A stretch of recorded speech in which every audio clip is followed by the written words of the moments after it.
Qatar में ऐसा हमला हुआ जिसने पूरी दुनिया को सवालों में डाल दिया। इजराइल ने दोहा में हमास के नेताओं को निशाना बनाकर हमला किया, लेकिन सबसे बड़ा सवाल यह है, क्या ये हमला सिर्फ सैन्य कार्रवाई था या फिर इसके पीछे कोई छिपी हुई साजिश थी? अमेरिका जानता था, कतर को भी पता था, फिर भी किसी ने इसे रोकने की कोशिश क्यों नहीं की? क्या कतर ने चुपचाप हमास के साथ गद्दारी की? आज हम आपको वो कहानी सुनाएंगे जो सिर्फ युद्ध की नहीं, राजनीति, भरोसे और विश्वासघात की भी है। नमस्कार, मैं हूं आसिफ इकबाल और आप देख रहे हैं वन इंडिया।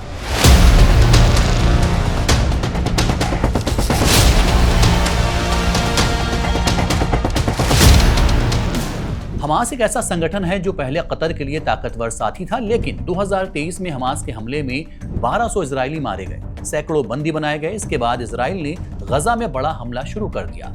कतर ने इस संकट में बीच बचाव की कोशिश की, बंदियों की रिहाई करवाई, बातचीत कराई, यहां तक कि जनवरी 2025 में युद्ध विराम का समझौता भी करवाया।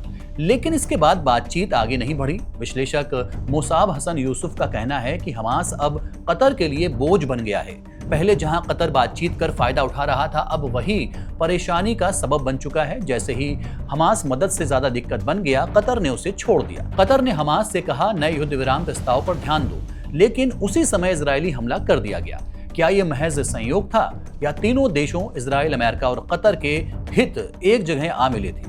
कहा जाता है कतर चुपचाप निकलना चाहता था, ट्रंप युद्ध खत्म करना चाहते थे और इजराइल हमास को तोड़ देना चाहता था। हमला दोहा के सबसे महफूज इलाके में हुआ, जहां स्कूल, दूतावास और अमेरिका का बड़ा सैन्य ठिकाना मौजूद है। कतर के पास पैट्रियट और थार्ड जैसे आधुनिक रक्षा तंत्र हैं, लेकिन फिर भी हमला हुआ और किसी ने उसे रोका नहीं। ये सवाल उठता है, क्या सुरक्षा व्यवस्था जानबूझकर ढीली छोड़ी गई थी? इजरायली लड़ाकू जहाजों ने लगभग 2000 किलोमीटर का सफर तय कर कतर की राजधानी में हमला किया, फिर भी किसी ने इन्हें पकड़ने की कोशिश क्यों नहीं की? क्या ये महज इत्तेफाक था या एक जानबूझकर आंखें बंद कर लेने की रणनीति?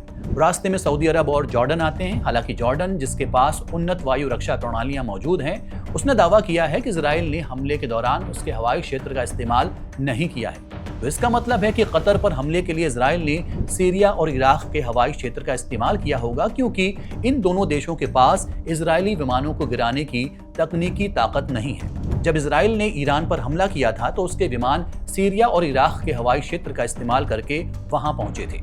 रक्षा विशेषज्ञ हमजे अत्तर कहते हैं, ऐसा हमला 1 या 2 दिन में नहीं किया जा सकता। पहले किसी जगह को महफूज बनाओ, भरोसा दिलाओ और फिर मौका देखकर हमला कर दो। सवाल उठता है, क्या अमेरिका भी इस योजना से बेखबर था? क्या कतर ने रडार बंद कर दिया था? क्या पड़ोसी देशों ने जानबूझकर मदद की? कतर ने बस इतना कहा कि हथियार ऐसे थे जिन्हें रडार से नहीं पकड़ा गया, लेकिन विशेषज्ञों का मानना है कि यह जवाब भरोसे के काबिल नहीं है। इतना बड़ा हमला, महीनों की योजना, फिर भी कोई अलार्म नहीं, ये शक को और बढ़ाता है। हालांकि इजरायली अधिकारियों ने भी बताया है कि दोहा पर हमला करने का फैसला काफी पहले ले लिया गया था और इसकी योजना 2 से 3 महीनों तक चली, जो हाल के हफ्तों में और तेज हो गई। हमला होने के बाद कतर की प्रतिक्रिया भी सवाल खड़े करती है। राजधानी पर हमला हुआ, फिर भी कोई घबराहट नहीं, कोई बड़ी आपात बैठक नहीं। आधिकारिक बयान में कहा गया, यह हमला अंतर्राष्ट्रीय कानूनों का उल्लंघन है, लेकिन आवाज में ताकत नहीं थी, मानो ये औपचारिक बयान भर हो। वहीं प्रधानमंत्री शेख मोहम्मद ने कहा कि हम शांति की बातचीत जारी रखेंगे, लेकिन विशेषज्ञों ने इसे खोखला करार दिया है। एंजेलो जूलियानो ने लिखा है कि साफ सबूत हैं, पहले से योजना, सुरक्षा का ढीला पड़ना, देर से चेतावनी, सब कुछ बताता है कि कतर ने हमले की जानकारी होते हुए भी चुप्पी साधी। कुछ रिपोर्ट्स में यह भी कहा गया है कि हमले से पहले तुर्की और मिस्र ने हमास को सुरक्षा बढ़ाने की चेतावनी दी थी। यानी सब जानते थे, फिर भी कुछ नहीं किया गया। क्या ये संकेत है कि कतर ने इस हमले को मौन समर्थन दिया? तो आखिर सच क्या है? क्या कतर ने हमास से गद्दारी की? क्या ये हमला सिर्फ युद्ध की रणनीति नहीं बल्कि राजनीति का हिस्सा था? क्या अमेरिका और इजराइल की योजना में कतर भी शामिल था? क्या ये हमास के लिए संदेश है कि कोई भी जगह दुनिया में उनके लिए सुरक्षित नहीं और शांति का रास्ता ही बचा है? सवाल अभी भी है, लेकिन इतना साफ है कि यह हमला सिर्फ फौजी कार्रवाई नहीं था। फिलहाल के लिए इतना ही। देखते रहिए one India. Subscribe to One India and never miss an update.